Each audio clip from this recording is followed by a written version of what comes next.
Para jemaah sekalian yang disayangi Allah dan dicintai Allah, pada pertemuan yang lalu kita telah membahas masalah perwalian wali nikah yang wali itu enggan atau tidak mau menikahkan putrinya. Disebut namanya wali udul. Dalam kasus seperti itu sering terjadi juga di masyarakat kita dengan beberapa kasus dan penyebab-penyebab yang bermacam-macam.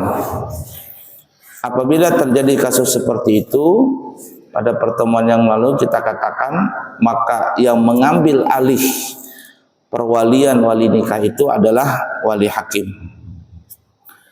Kemudian juga kita bahas pada pertemuan yang lalu tentang masalah ada dua orang wali yang menikahkan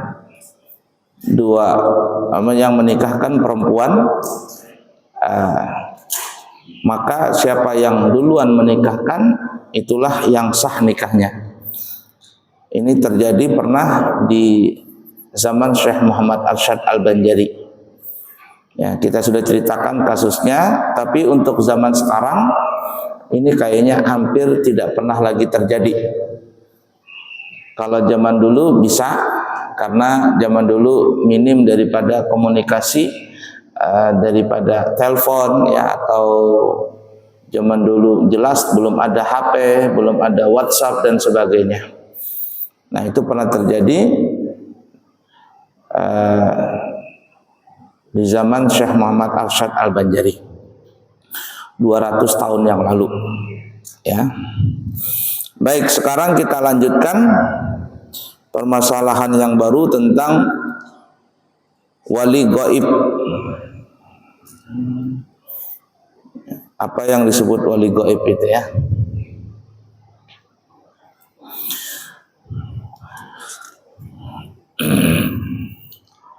Wali-wali yang kita sudah sebutkan di atas pada pertemuan yang lalu sudah kita bahas urutan seseorang yang boleh jadi wali ya. Pertama bapaknya perempuan. Kalau nggak ada bapaknya maka kakeknya alias bapak dari bapaknya. Kalau nggak ada kakeknya maka adalah saudari laki-laki, saudari si perempuan itu sekandung. Kalau nggak ada saudara laki-laki sebapak, kalau nggak ada keponakan laki-laki dari saudara sekandung, ya keponakan sekandung bahasa kitanya. Kemudian selanjutnya keponakan sebapak dari saudara laki-laki sebapak. Kalau nggak ada baru paman. Kemudian yang terakhir urutan ke-8 adalah yang ke-8 adalah keponakan anak paman, sepupu sekali bahasa kitanya. Kemudian yang terakhir adalah wali hakim. Ya, wali hakim. Nah, kalau seandainya wali-wali yang telah disebutkan di atas yang kita sebutkan tadi, yang lebih dekat hubungan kerabatnya kepada perempuan itu, maka yang dekat itulah yang lebih didahulukan. Artinya ada bapak, ada kai. Yang mesti menjadi wali adalah bapaknya. Jangan kainya. Nah ya, kalau masih ada. Nah kainya ada, saudaranya ada, maka yang lebih didahulukan yang menjadi wali adalah kainya si perempuan itu. Tetapi apabila sang wali perempuan itu yang dekat tadi tidak ada, alias gaib, maka wali yang jauh pun dari perempuan itu yang menikahkan. Sejauh perjalanan qasar dan ya sejauh perjalanan qasar dan ia tidak mempunyai wali yang dekat tadi. Contoh begini ya, si anak perempuan ini bapak mamanya bercerai umpama. Bapak mamanya bercerai. Kemudian bapaknya ini umpama tinggal di Jawa, menikah dengan orang Jawa umpama. Si anak perempuan ini tumbuh besar dengan mamanya di Balikpapan. Dan ada kai bapaknya, ya, kai bapaknya. Sampai besar dan anak ini ingin menikah, bapaknya tidak ada umpama karena di Jawa tidak bisa hadir dan lain sebagainya umpama. Maka yang wali bapak tadi, si bapak perempuan ini disebut namanya wali gaib, tidak hadir di tempat. Yang maju sebagai wali sang perempuan itu adalah kakeknya, ya, kakeknya. Jadi kalau ditanya di KUA siapa walinya, ada punya bapak, ada. Siapa yang menjadi wali nanti, bapakmu bisa datang, nggak bisa umpama. Maka yang maju adalah kakeknya. Sedangkan yang wali dekat tadi bapaknya itu disebut namanya wali gaib.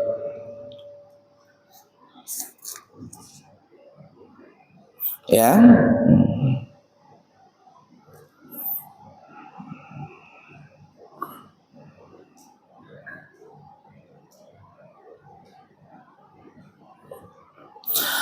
Atau umpama si perempuan ini nggak punya kerabat, nggak punya wali-wali yang kita sebutkan tadi. Si perempuan ini umpama tinggal di perantauan. Ini mungkin sering terjadi. Seorang perempuan dari Jawa umpama dia merantau di Balikpapan. Kemudian ketemu jodohnya di Balikpapan. Dia kepingin menikah. Dan dia di Balikpapan ini umpama tinggalnya dari keluarga ibu. Dari keluarga ibunya, nggak ada dari keluarga bapaknya. Karena yang menjadi wali nikah itu kan dari pihak keluarga bapak yang kita sebutkan tadi semuanya. Bapaknya nggak ada, kakeknya nggak ada, ya, terus saudaranya nggak, terus habis sudah. Tapi keluarga mamanya ada, dan ini tidak bisa menjadi nikah, tidak bisa menjadi wali nikah.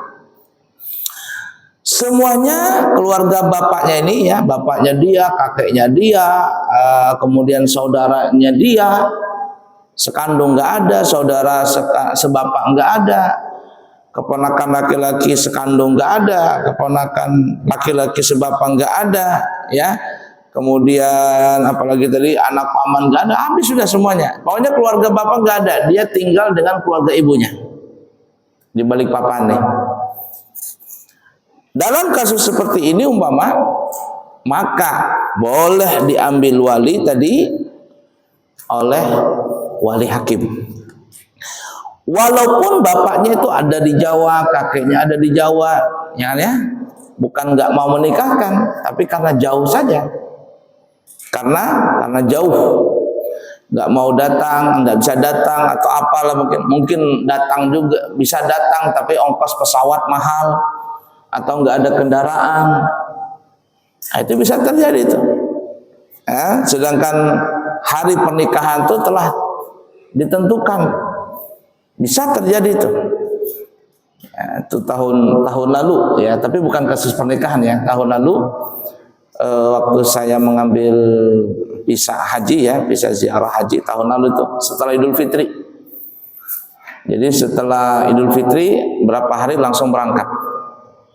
Setelah ngambil visa mau balik ke Balikpapan, apa yang terjadi?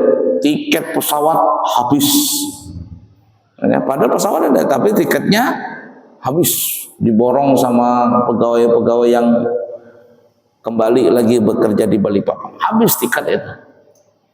Gimana kita mau kembali? Nah, naik kapal berhari-hari lagi. Naik pesawat nggak bisa juga. Bisa terkadang nunggu seminggu baru ada tiket kosong. Gimana ini umpama pernikahan sudah ditentukan harinya umpama ya. Nah, waktu itu memang habis waktu itu, ya Allah kata saya. Sampai akhirnya saya nggak pulang ke Balikpapan, langsung aja berangkat ke Mekah untuk umrah bulan Syawal waktu itu.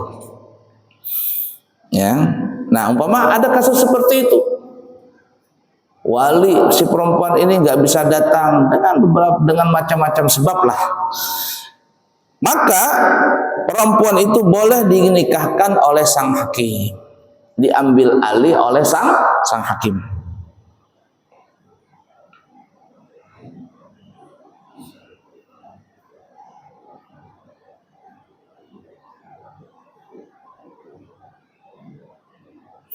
Ya, ini menurut mazhab Imam Syafi'i.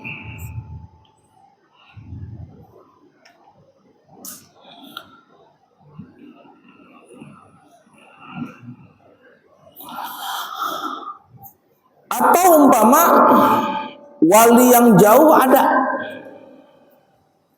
Ya, ini kasus lain umpama kalau tadi yang kita katakan wali si perempuan ini nggak ada sama sekali. Nggak ada sama sekali di Balikpapan umpama. Nah, itu langsung saja diambil perwalian tadi oleh sang hakim. Atau dari wali-wali yang kita sebutkan itu wali yang dekat nggak ada, tetapi ada wali yang jauh. Contoh umpama, bapaknya si perempuan ini nggak ada, kakeknya nggak ada juga, saudaranya nggak ada juga, tapi di situ ada keponakannya, keponakan si perempuan ini, keponakan laki-laki sekandung umpama. Nah, di dalam mazhab Imam Syafi'i, Imam Syafi'i ya, perwalian ini boleh langsung diambil alih oleh sang hakim. Nah, ini sering terjadi ya di KUA, itu sering terjadi.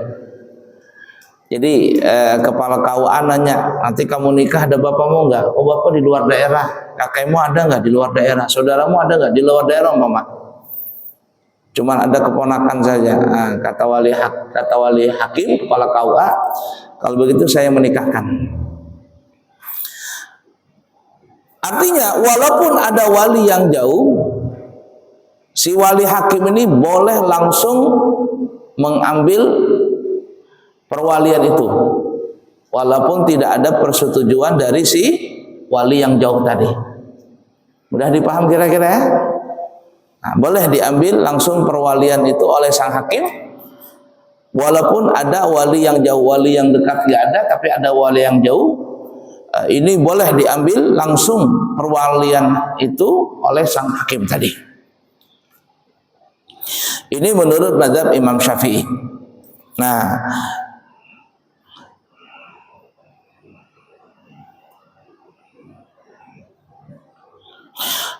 tetapi dalam mazhab Imam Hanafi, mazhab Hanafi ini ya, bukan mazhab kita,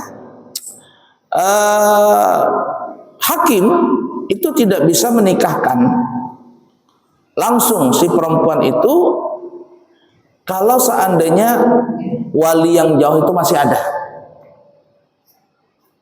Jadi umpamanya ya, kasusnya sama kayak tadi, perempuan ini ingin menikah, bapaknya nggak ada, kayaknya nggak ada, saudaranya nggak ada, cuman ada keponakannya umpama, keponakannya. Nah, sebenarnya kan keponakan ini, keponakan laki-laki sekandung kah, keponakan laki-laki sebapak, itu boleh menjadi wali, boleh menjadi wali nikah. Nah, dalam mazhab Imam Syafi'i tadi kita bilang hakim boleh langsung mengambil alih perwalian wali tadi, walaupun ada wali yang jauh. Tapi kalau mazhab Hanafi, si wali ini, si hakim ini tidak bisa mengambil alih perwalian itu sebagai wali hakim, tetapi harus yang menjadi wali si perempuan ini adalah dari walinya yang jauh. Jadi kalau ada keponakannya laki-laki sekandung, maka itulah yang menjadi wali. Ya, yang menjadi wali adalah keponakan sekandungnya tadi, keponakan laki itu sekandung dari sekandung, ya. Itu yang boleh menjadi wali. Tapi yang saya lihat ya, yang kami lihat di KUA dulu waktu kami jadi penghulu, itu kalau si bapaknya ini perempuan nggak ada, kainnya nggak ada, maka biasanya ada umpamanya bapaknya ada tapi jauh umpama tinggalnya di Jawa dan sebagainya, nggak bisa datang. Biasanya wali hakim yang langsung mengambil alih. Walaupun ada saudaranya, langsung diambil alih oleh wali hakim atau kepala KUA. Ya, walaupun ada saudaranya, katanya kalau begitu saya yang menjadi wali, kata kepala KUA. Itu boleh dalam mazhab Imam Syafi'i. Ya, karena ketika nanti wali hakim atau kepala KUA yang menikahkan, nah di situ kepala KUA dapat honor di situ. Ya, dapat honor dia. Boleh dalam mazhab Imam Syafi'i, tapi mazhab Hanafi tidak bisa kecuali yang menikahkan itu adalah wali yang jauh lebih dahulu.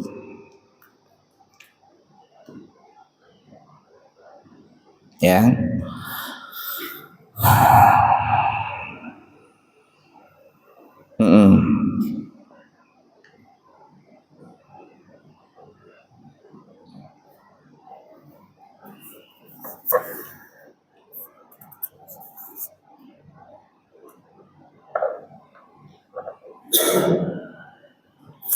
Mudah dipaham dulu nih ya. Nah, ini bisa terjadi dan mungkin sering terjadi di daerah kita atau daerah manapun. Wali yang dekat itu tidak hadir atau tidak bisa hadir, maka digantikan dengan wali yang agak jauh. Nah, ya, ala kulli hal itu kita sering menemui di dalam kasus-kasus pernikahan di Balikpapan. Baik, selesai perwalian dalam masalah wali nikah bagi sang perempuan. Sekarang kita akan masuk bab yang baru, tapi masih dalam pernikahan, yaitu mahram dan ghaira mahram, atau bisa juga disebut ajnabi. Mahram itu adalah orang yang tidak boleh dinikahi. Ya, tidak boleh dinikahi. Sedangkan yang bukan mahram itu disebut namanya ajnabi, ya bisa kita sebut ajnabi, artinya seseorang yang boleh kita nikahi. Sebutannya mahram, bukan muhrim. Nah, ini sering salah ini ya. Kita belum muhrim katanya. Itu beda. Mahram dengan muhrim itu beda. Kalau muhrim itu adalah bahasa kita isim fa'il, adalah orang yang lagi dalam keadaan niat ingin berhaji atau berumrah. Dia lagi pakai kain ihram.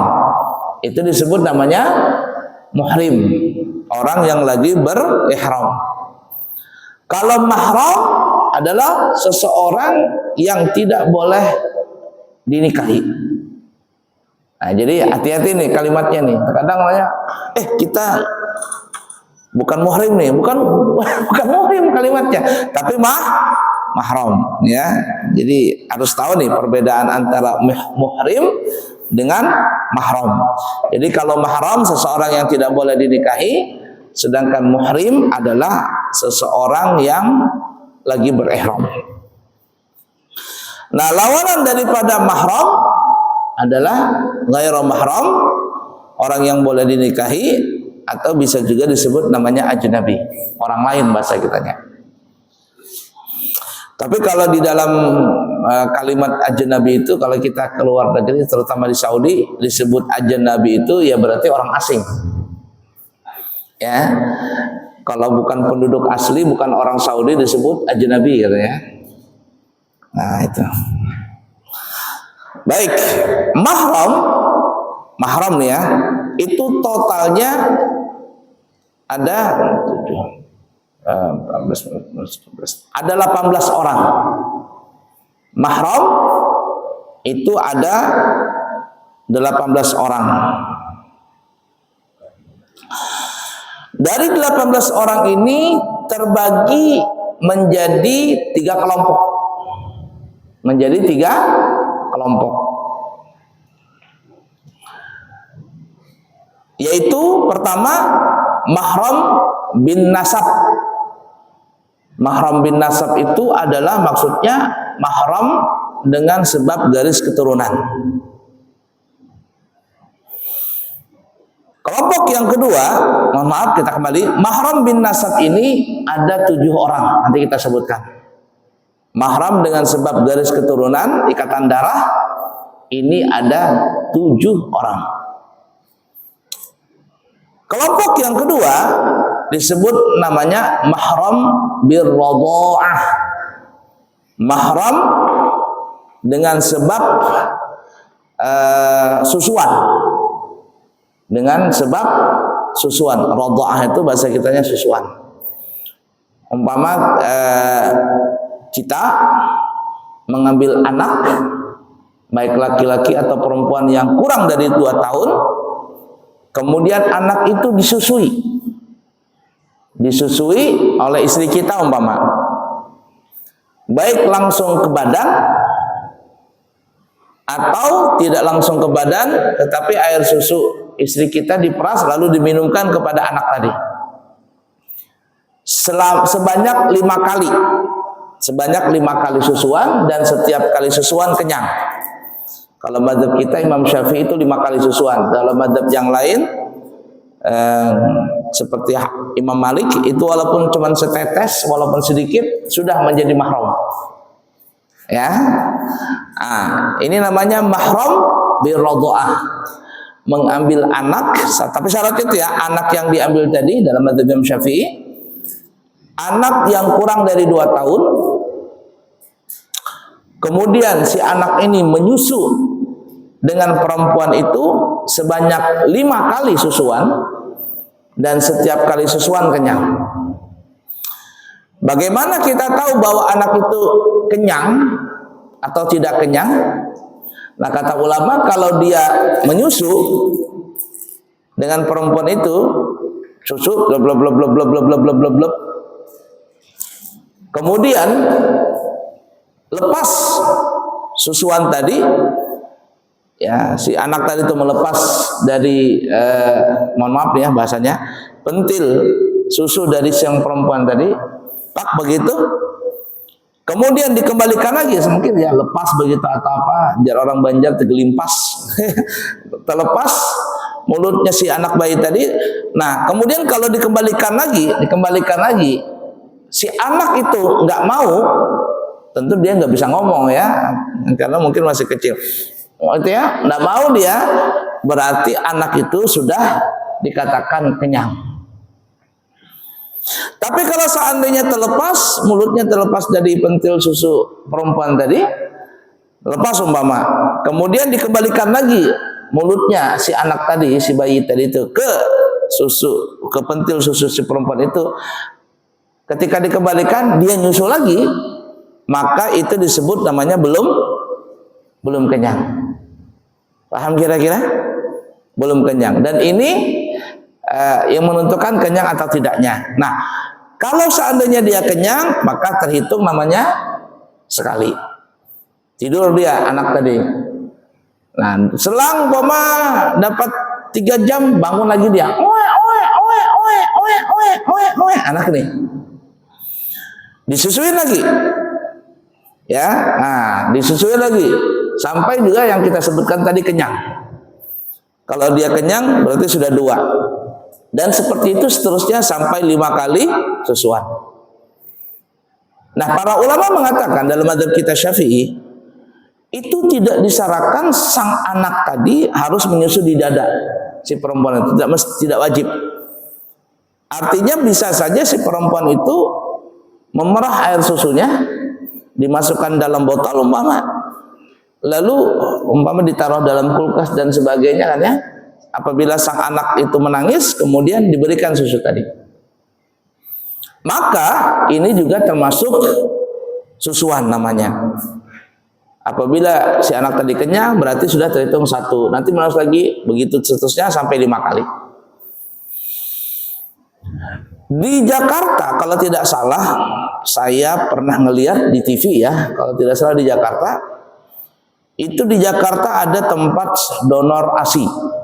Daerah mana itu ya? Jadi perempuan-perempuan yang merasa kebanyakan ASINya, itu mereka akan datang ke tempat itu mendonorkan ASINya. Kemudian yang yayasan ini atau apalah tempatnya itu selalu mencatat siapa yang punya ASI. Perempuan ini siapa namanya, tinggalnya di mana, seterusnya di mana.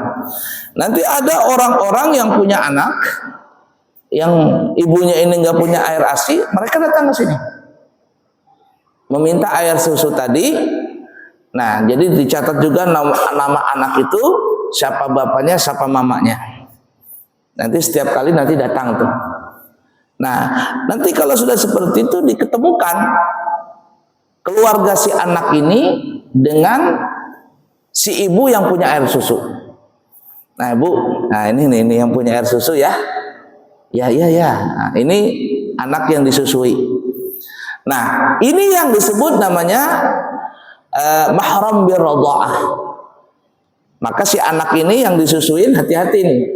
Dia akan menjadi anak dari ibu yang punya air susu. Tapi dengan mahram saja. Ya, ada hubungan mahram. Artinya si anak ini tidak boleh menikah dengan ibu ini karena dia ibu susuannya. Nanti dia tidak boleh juga menikah dengan anak ibu yang punya susu. Nanti kita sebutkan semuanya. Nah, total mahram birradha'ah ini semuanya ada 7 orang. Paham kira-kira dulu? Ada 7 orang. Jadi mahram bin nasab itu ada 7. Mahram birradha'ah, mahram dengan sebab susuan juga 7. Juga ada tuh 7. 7 tambah 7 sama dengan 14. Ini kelompok kedua. Nanti kita sebutkan orang-orangnya. Ini perlu tahu nih ya. Terutama yang ngambil anak angkat ini hati-hati nih ya. Tapi kalau tidak disusui anak tadi ya, diambil anak angkat. Ada orang ngambil anak angkat umurnya sudah berapa tahun? 2 tahun umpama, lebih dari 2 tahun. Walaupun disusui anak tadi, disusuin tuh anak tadi tuh sama perempuan itu, maka ini nggak bisa lagi disebut namanya anak susuan. Ya, artinya kalau bukan anak susuan berarti anak ini kalau besar antara perempuan dengan anak ini bukan mahram. Ini kalau dalam mazhab Imam Syafi'i bersentuhan wudunya batal dan boleh menikah. Jadi hati-hati yang mengambil anak angkat ya, hati-hati ini. Nah, begitu. Nanti kita sebutkan panjang lebar. Jadi kalau ingin menjadi anak susuan itu mahram, itu syaratnya adalah anak itu kurang dari 2 tahun. Mau laki mau perempuan tidak ada masalah. Kemudian si anak ini menyusu dengan perempuan tadi sebanyak 5 kali susuan. Dan syarat yang ketiga, setiap kali susuan itu mengenyangkan. Apabila terpenuhi syarat ini, maka anak ini dengan perempuan tadi yang mempunyai air susu menjadi mahram. Nah, keluarga perempuan ini ada 7 orang. Maka nanti akan menjadi mahram dengan anak ini, disebut namanya mahram radha'ah. Tetapi ingat ya, masalah ini hanya masalah mahram, artinya tidak boleh menikah, bersentuhan tidak batal dalam mazhab Imam Syafi'i, tapi tidak bisa saling waris-mewaris. Tidak bisa saling waris-mewaris dan tidak bisa menjadi wali nikah. Ya, si anak susuan ini tidak bisa menjadi wali nikah, si ibu ini dari keluarganya ya tidak bisa menjadi wali nikah dari anak susuan ini. Perempuan ini punya suami ya, punya suami umpama. Maka ketika anak ini nanti besar, suaminya perempuan ini tidak bisa menikahkan, tidak bisa menjadi wali nikah dari si anak angkat ini, anak susuan. Mudah dipaham kira-kira ya? Nanti kita sebutkan 7 orang tuh apa saja nanti kita sebutkan. Nah, syaratnya kurang dari 2 tahun anak tadi. Tapi kalau sudah lebih dari 2 tahun, walaupun disusui nggak bisa. Madzhab kita ini. Tapi ada saya pernah dengar di radio atau di mana itu ya. Saya tidak sebutkan ustadznya. Pasti kalau saya sebutkan, oh semuanya pasti tahu ini. Pahamnya bukan paham kita. Pahamnya bukan paham kita, paham sebelah. Jadi ada yang mengatakan bagaimana katanya kalau ada orang mengambil anak angkat umurnya sudah 3 tahun, 4 tahun, atau mungkin sudah besar. Sudah besar katanya. Tapi kepingin dijadikan mahram. Ini paham sebelum dah tahu di mana dia punya dalil. Katanya si perempuan ini boleh mengeluarkan air susunya lalu dibunuhkan kepada anak itu. Maka jadilah dia menjadi mahram susuan. Ya, jadi mahram susuan katanya dia. Waduh, kata saya kacau ini. Di mana dia ngambil dalil ini? Ustadz terkenal di YouTube, terkenal di mana-mana, sering nongol di YouTube, di apa gitu. Tapi bukan paham kita, paham sebelah. Nah, kalau kita tidak, dan memang dalam hadis sebutkan memang kurang daripada 2 tahun. Nah, kemudian kalau lewat 2 tahun walaupun menyusu dengan perempuan tadi, anak tadi, ya, baik di dadanya perempuan itu atau tidak, maka tidak bisa menjadi mahram. Termasuk nih ya, mohon maaf nih ya, sang suami yang menyusu dengan istrinya. Ya, siapa tahu kan pertanyaan ini ya, bolehkah sang suami meminum air susu istrinya? Jawabannya boleh aja. Artinya itu tidak menjadi haram dan juga tidak menjadi anak susuan. Kalaupun istrinya suaminya meminum air susu istrinya umpama, lalu suaminya jadi anak angkatnya, enggak. Ya, itu tidak jadi ya. Artinya mungkin ada beberapa kasus terjadi umpama waktu sang suami ini melakukan, mohon maaf ya, hubungan dengan istrinya dan tiba-tiba tetelan air susu istrinya. Sengaja kah? Tidak sengaja. Maka ini tidak bisa menjadi mahram. Kenapa? Karena suaminya ini sudah lewat dari umur 2 tahun ya. Bahkan sudah bukan bayi halus, bayi tua sudah tuh. Umpaman ya. Cuman ini yang saya sering dapatin ya, mohon maaf nih ya. Apabila sang suami itu ya menyusu dengan istrinya alias sering meminum air susu istrinya, walaupun itu bukan menjadi mahram, tetapi biasanya itu akan mengakibatkan sang suami itu giginya ompong. Ompong, cepat ompong tuh gigi. Jadi kalau kita mau lihat bapak-bapak itu yang giginya ompong, itu biasanya mungkin sering nyusu lawan bininya. Ompong giginya, ompong ini sering nyusu lawan bininya ini. Itu kenapa? Ya karena air susu ASI itu kan keras tuh. Makanya kita dalam istilah istilah kita kan ada disebut namanya gigi susuan. Gigi susuan. Anak itu nanti biasanya umur berapa gitu giginya rontok, tumbuhlah gigi susuan. Giginya jatuh, yang baru timbul gigi susuan. Kita nyebutnya namanya gigi susuan. Gigi susuan. Nah itu hati-hati ya bapak-bapak yang sering meminum air susu istrinya, itu bisa menyebabkan gigi ompong. Ya, belum tuha sudah ompong giginya.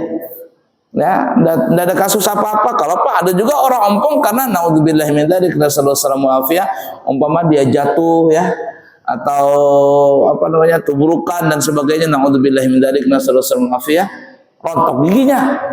Itu kasus kecelakaan. Lah ini bukan kecelakaan.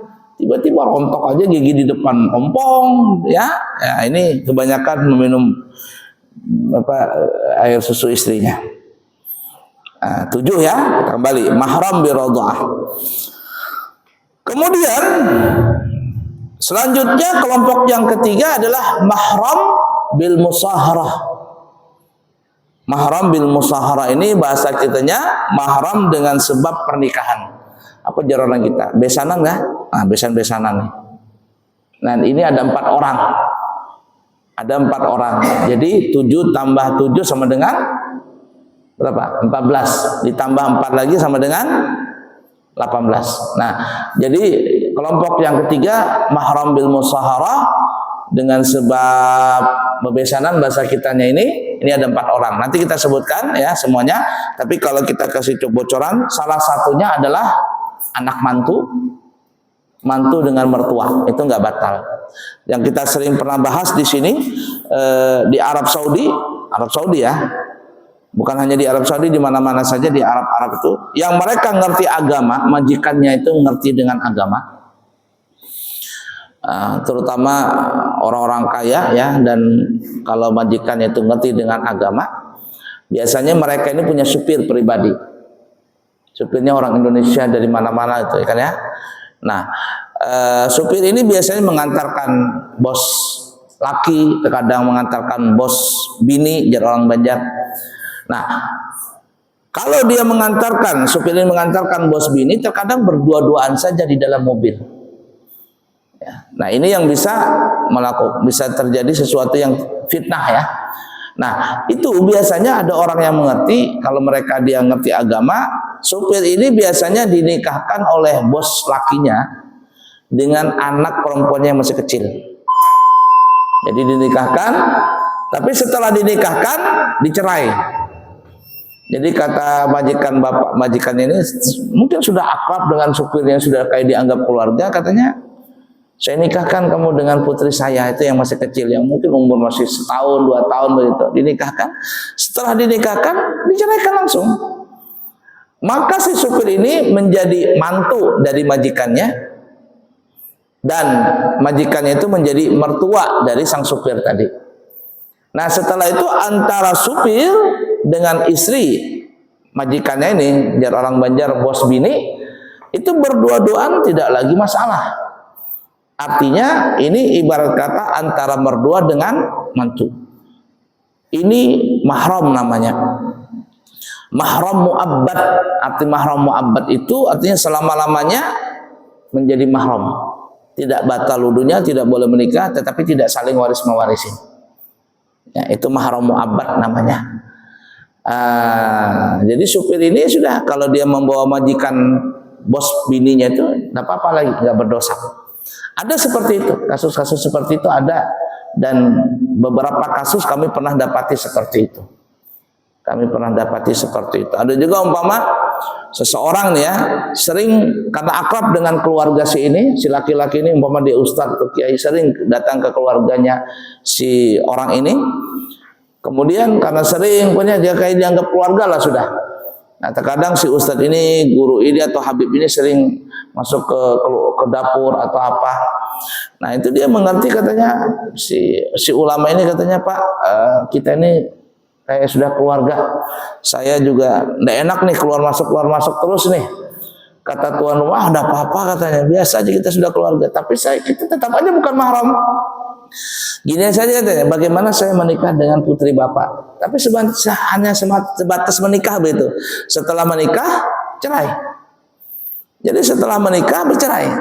Sudah dinikahkan waktu itu, kemudian setelah nikah selesai langsung diceraikan. Nah, si guru ini, si ulama ini, jadi nggak ada lagi larangan untuk masuk ke dalam rumah tadi. Jadi bertemu dengan istrinya orang tuan rumah ini nggak lagi masalah. Kenapa? Karena sudah menjadi antara mertua dengan mantu. Itu pernah terjadi dan sering terjadi di antara kita. Orang-orang yang seperti ini biasanya orang yang ngerti dengan agama. Nah, itu namanya mahram bin nasab. Itu totalnya nanti ada 4 orang. Nah, jadi semuanya mahram bin nasab ada 7, mahram bil radha'ah dengan sebab susuan 7, dan mahram bil musaharah, mahram dengan sebab besanan bahasa kita ya, atau perkawinan, itu ada 4. Totalnya ada 18 orang. Siapakah 18 orang tadi? Insya Allah nanti akan datang, kita akan bahas kelanjutannya. Baik, kiranya cukup sekian dulu. Insya Allah kami akan berangkat umrah Kalau tidak ada halangan tanggal 14 atau tanggal 14 insya Allah ke Jakarta, 15 yang baru berangkat insya Allah. Tadi dikabari itu antara 3 pesawatnya, atau Garuda atau Saudi atau Emirat ya. Kalau Saudi atau Garuda itu langsung Jakarta, langsung Jeddah. Kalau Emirat transit dulu ke Dubai insya Allah. Kemudian siapa tahu ada jamaah yang kepingin berumrah di bulan Ramadan, 12 hari berangkat tanggal 28 Februari, promo hanya 28 juta. Tapi promonya ini sampai hari Minggu besok tanggal 5. Jadi siapa tahu ada yang kepingin umrah awal Ramadan, itu harganya 28 juta rupiah. Lewat hari Minggu maka harganya menjadi 33 juta rupiah. Berangkat tanggal 28 Februari. 10 Ramadan awal kita insya Allah ada berada di Mekah dan Madinah. Baik, cukup sekian, semoga bermanfaat. Subhanakallahumma wa bihamdika asyhadu an la ilaha illa anta astaghfiruka wa atubu ilaihi wa akhiru kalam. Assalamualaikum warahmatullahi wabarakatuh.